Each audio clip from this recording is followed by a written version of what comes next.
Hi guys, it's Erin from the Provincial Farmhouse. Today, my lovely mum, Deb, is helping me do some festive baking using the Thermocook Pro M 2.0 and IOD Moulds and Stamps. Today we are going to be using the butter biscuits recipe that is already programmed into the Thermocook Pro M 2.0. So we're just scrolling through the baking section on the machine itself until we find the one we want, and then we will click on it. So here it's going to give us the ingredients, it's going to give us tips, and then we can scroll down and have a look at the preparation steps. Once we have collected all of the ingredients we're going to need, we can then press the make button and get started. The first thing it's going to tell us is to preheat the oven to 180 degrees. Then we can hit the next button and we can take the top off and start adding the ingredients. The wonderful scale feature on the Thermocook Pro M 2.0 is really a lifesaver. So we just start pouring in the flour to begin with, and we're just watching the scale until we have the right amount.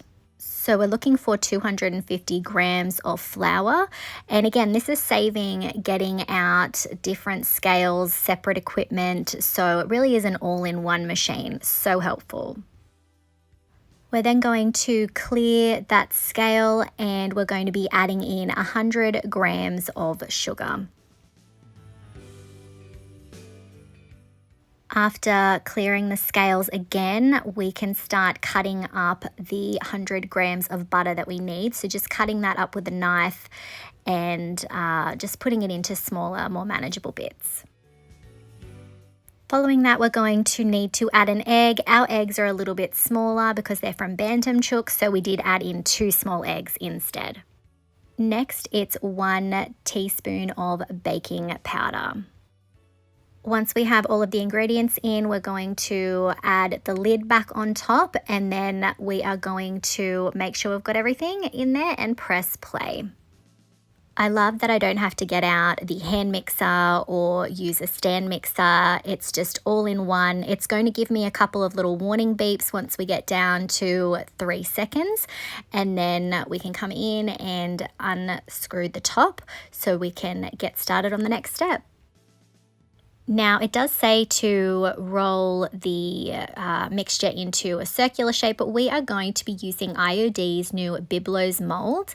And to begin, we are going to sprinkle some sugar onto the base section there of the mold. This is going to help it not to stick, and then we can take the mixture off the stand there, and you can see it's mixed it all really well, and then we can start adding that to the molds. So we're going to start pressing that into the details. As I said, the sugar is going to act a little bit like flour, so we don't need to add that in, and it's just a matter of pressing it in. Now my mum was lovely enough to get in and work the mixture into the mold while I was filming. And it doesn't matter if you don't get it all perfect in the molds, because you can come in, and you will see us do this a little bit later, you can come in and you can trim off that excess. So we're just going to continue to add the mixture to all of the ornament shapes. Now you could definitely do a gingerbread recipe. The Thermocook Pro M 2.0 does have a gingerbread recipe, and I did do that in a previous video, but we selected the butter biscuit recipe because we are going to be adding some fondant icing a bit later, and this was a nice, not a strong flavored cookie, if that makes sense. So we were able to add the icing to it without it being too overpowering. And honestly guys, I think that this is definitely something that you could do with your children. You could make these as maybe teachers' gifts or just gifts for anybody really. Just hand making these, it shows you've put a lot of thought into it, and the shape of these ornaments are really, really sweet.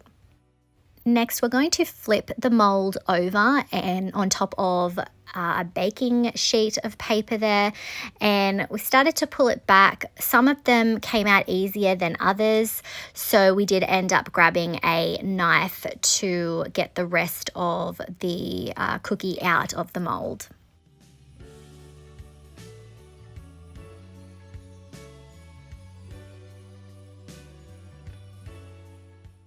As I said before, now is the time that you can come in and use a knife just to scrape off any of the excess dough that you aren't going to want to use.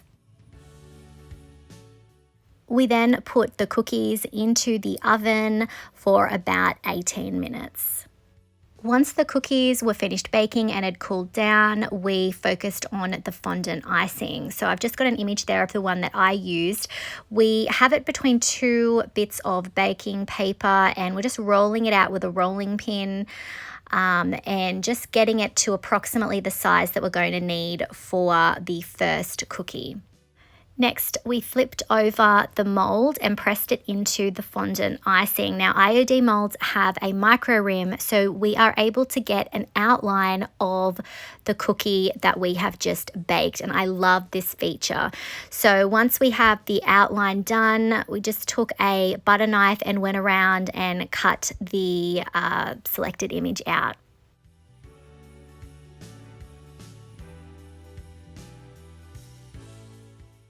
Next, we added the fondant icing over the top of the cookie, and then we just sort of used fingers to mold it to the shape. So if it was a little bit small or not quite the right shape, we did that. And then we took our IOD's new vintage Snowflake stamp and pressed it into the fondant icing. So Mum started off doing this first one, and because I am a little bit of a perfectionist, I said that I would take over because I do love stamping, and it reminded me of stamping into clay. I then took over and took out a knife, and I'm just pressing that into the top section. This has a serrated edge, so I did love the pattern that was creating, and then I just did a little line across the top just to sort of more define the hanging attachment.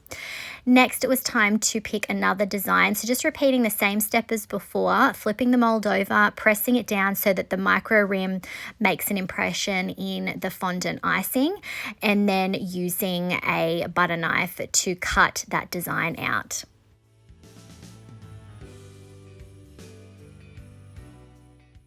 If you are having trouble getting your fondant icing to stick to your cookie, it is recommended that you use something like a jam as almost like a glue. We, however, didn't really have an issue with it sticking to the cookie this time around.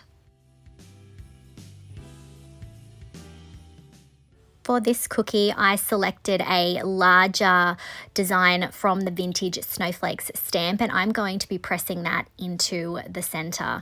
And I just sort of gently applied pressure. I didn't want to get any of the outside halo to be visible, but you'll see here in a moment that I am able to go in and I can sort of smooth down the lines with my finger. And again, I am just using a butter knife to add in that hanging attachment detail. Next, it was time to do the round ornament. So again, just pressing that micro rim into the fondant and then cutting it out.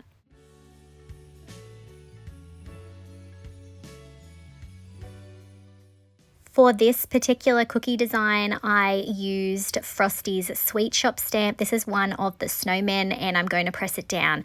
Now, this design was not as obvious or defined as some of the others, but it still had a great look to it. I did consider using some food coloring to color it, but it was just a little bit too tricky. So I think that will be something I will try out in another video once I have my confidence up a little bit. Now, are these perfect? Not by any means. We are not professional bakers, but this was a really fun baking activity and anyone can do it. For the next cookie, I decided to take out my Apothecary Stamps, and I am going to be spelling out the word joy.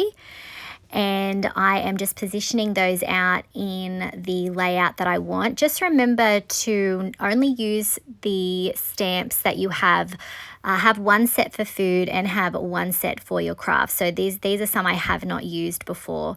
Now I'm just gently pressing the stamp into the fondant. This was really fun. Again, this reminded me of working with clay. So I'm just pressing in each of those letters. You could definitely personalize these cookies. You could put your friend and family's names in it. I think that would be really, really fun and a really nice personal touch. And then I just used my fingers to sort of erase the outside lines. I then took out one of the borders that's in the Apothecary Labels stamp, and I'm going to press that down and have that be a border around the word joy. We had a really fun afternoon baking and decorating these cookies. Let me know in the comments if you think this could be something that you would like to do with your family or friends. Next, we are going to be doing the round ornament. So again, pressing down into the fondant and then using a knife to cut it out.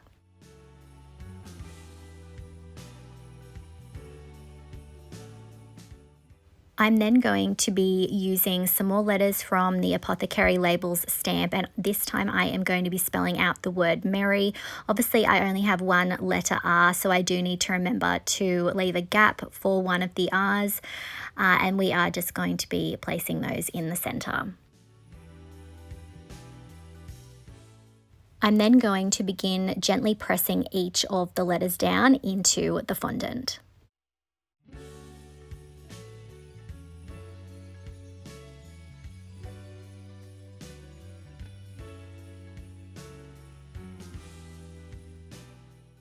I then decided to grab some more of the smaller snowflakes from the vintage Snowflake stamp, and I'm going to press those in around the word merry.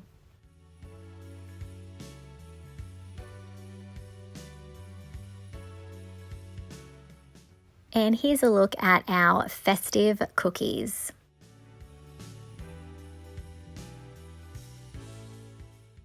I think these turned out really sweet, and I think they are also a great gift idea. Let me know what you think of our festive cookies in the comments.